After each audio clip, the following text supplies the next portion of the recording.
So I want to talk about communication and personal art, and I think it'll be an interesting topic. So let's get into it. All right, before we get into the topic, I'm just going to ask, go ahead and hit that like button and make sure you're subscribed, as well as hit that bell so you get notifications when I'm going to go live, because I do a lot of live streams. And quite often on the live streams, they're not quite like these vlogs where they're done in a car. They're more like at my computer setup where I'm working on, art and graphic novels and stuff like that. And a lot of what I'm going to talk about communication applies to the type of art that I make and kind of ties into why I make it. So yeah, make sure you hit that like button right now. I'm watching you. It takes about 2 seconds. Did you do it? Okay, good. All right, so let's get into the topic. So communication and art. I think that one of the things that art does best is communicate. It can communicate things that words themselves can't communicate. And I think one of the things that's going to differentiate art moving forward as like AI kind of encroaches into our spaces is communication. Intention and intentionality of expression is kind of like a huge thing in art, and I think that's going to become like more of a theme with artists in general, because I think if your bread and butter right now is just kind of making pretty images, AI can do that, right? AI can do that pretty well by basically stealing a bunch of our images that we've already all placed on the web, and we kind of have to have on the web to get work, right? But the one thing that AI kind of can't do, other than kind of reading from a prompt, is intentionality. And intentionality is kind of like the thought to the execution of a visual concept. I think what I'd like to talk about is the expression that's available in art as a language.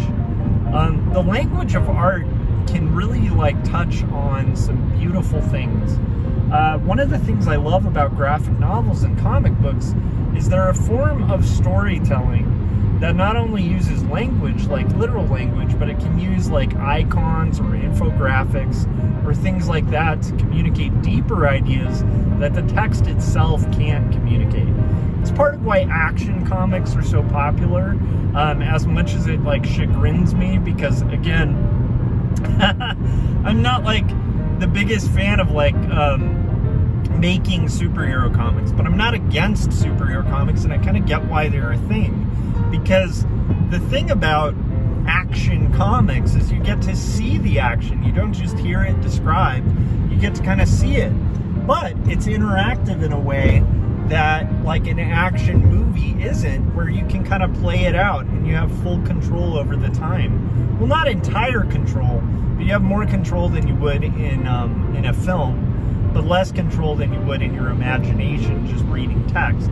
But the author gets to communicate a visual idea to you, so to an extent the storyteller has a little bit more tools and equipment to kind of communicate clear ideas, or even unclear ideas that visually make sense that would otherwise be really difficult to kind of explain or comprehend in text. So okay, art is a language. It uses symbols, it uses icons, it uses mark making in order to kind of communicate an idea. And this is something that I think is really important for artists to consider, especially when it comes to personal work. There's a form of communication and a vocabulary that's available to all of us, and I just have one question to kind of throw out there for people who are making art. And maybe you can chime in the comments section, because I'm really curious what your answer is to this question. I think I know my answer, but I may not have thought it through as well as I could. And this vlog might actually be an impetus for me to further clarify my ideas. So okay, here's what I'm going to ask. Since art is a language and it's conveying an idea, what idea do you want to convey? What is the overall overarching kind of narrative that you want to express. When I talk to somebody, there's usually an idea of something I want to communicate. When I write something, there's an argument or an idea or an inspirational thing or just an emotive communication that I'm trying to do when I'm talking or writing. But I think as artists sometimes we can kind of get lost in the grind of just like make, and always constantly make things without thinking like, what am I trying to say? And is it worth saying? I think those are two really good questions to ask yourself. I think when it comes down to it, the type of things that I'm interested in talking about in my art are like the human condition and kind of, it's tough to be a human being. And I want to somehow do a snapshot of the feeling and emotion of experience in itself. So I think that most of my art, Two Stories was trying to destigmatize hard conversations that I think need to be being had and aren't quite often talked about enough because of social pressures and stuff like that. I don't think people feel like they can be candid and open about depression or about things that aren't happy, because we're kind of in a world that tries to like force people to just constantly be happy and be productive. It's kind of like that Radiohead song about being productive, more fit, more productive, on OK Computer. But I kind of want to push a little bit further from the veil that, like society has put on topics and kind of dig in a little bit and kind of hopefully like tug on a few of those strings inside of people that know this about reality, that like we feel a much more depth than we're allowed to express quite often, and we can express much more depth than we allow ourselves to. And so I kind of want to set an example in my art of that. I think that's kind of my goal with Two Stories, but also with Jacob's Apartment, in which I'm trying to kind of openly discuss the effect of loss and death and heartbreak, and also of childhood traumas on adults and young adults, and how that plays out and kind of interferes or interacts with people's belief, their faith, their hope, and what does hope look like in a hopeless world? And maybe it's not so great, maybe it isn't, maybe it is. That's kind of some of what I think I'm trying to discuss.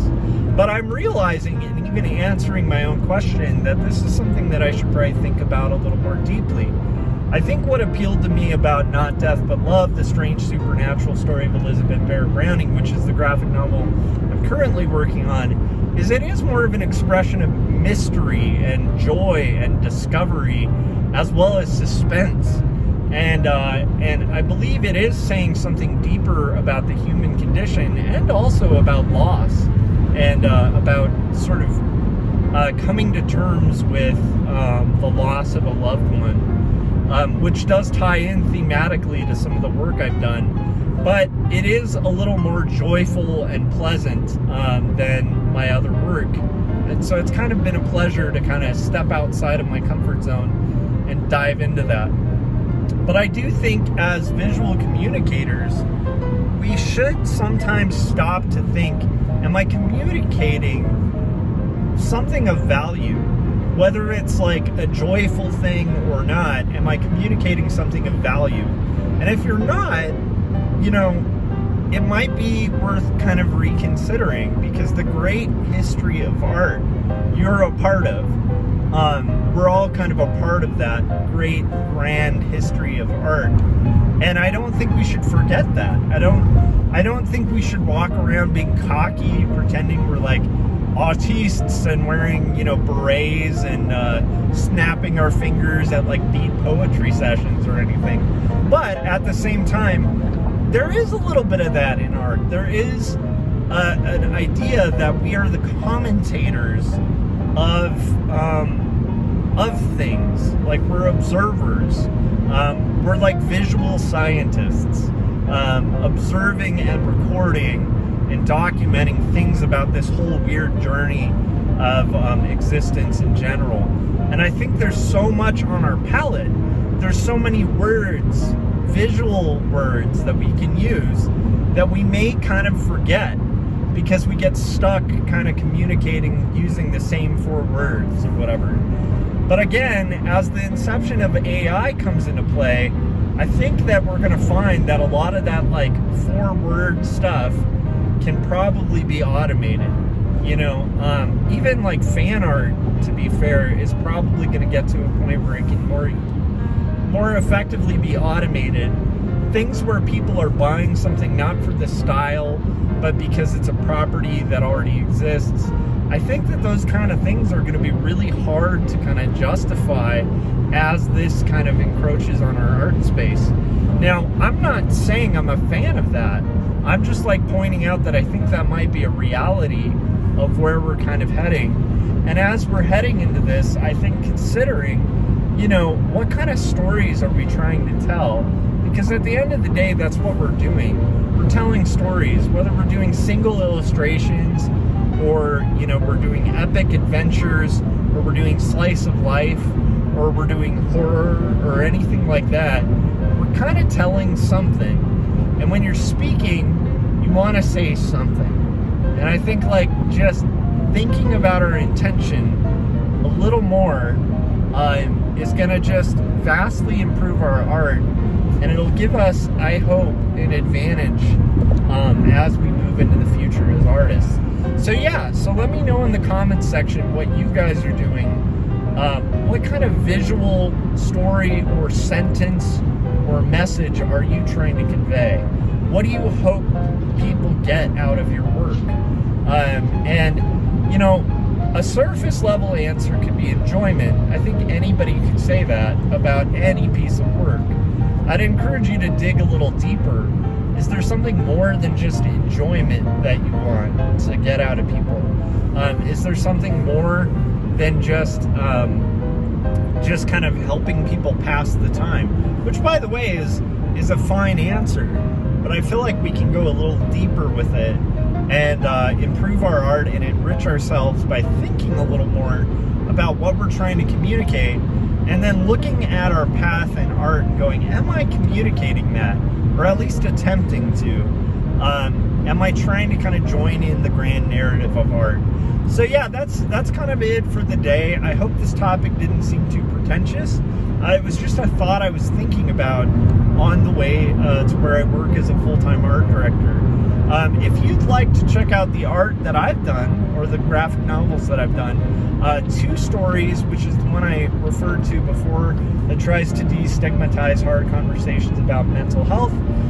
That is available on Amazon and on online bookstores everywhere. And then Jacob's Apartment, which is the story about kind of learning how to deal with the loss of a loved one, and how, not really learning how, but kind of like the impact of that on someone's faith and their relationships, as well as their sense of self-identity. So that's Jacob's Apartment. That's available at bookstores everywhere and also online. You can ask your local bookstore to order it through Diamond, or you can ask your local library to carry it, which is something that really helps further things. Either way, I really appreciate you guys watching this video. I really love the YouTube community, and again, if you hit like, I'd really appreciate it. It has helped my channel grow, and it's helped kind of continue this dialogue about art and things like that we basically talk about all this time on the channel. And yeah, it's just much appreciated. So I will see you guys on the next vlogins. I hope you have a lovely day, and you go forward and communicate with intention. Bye.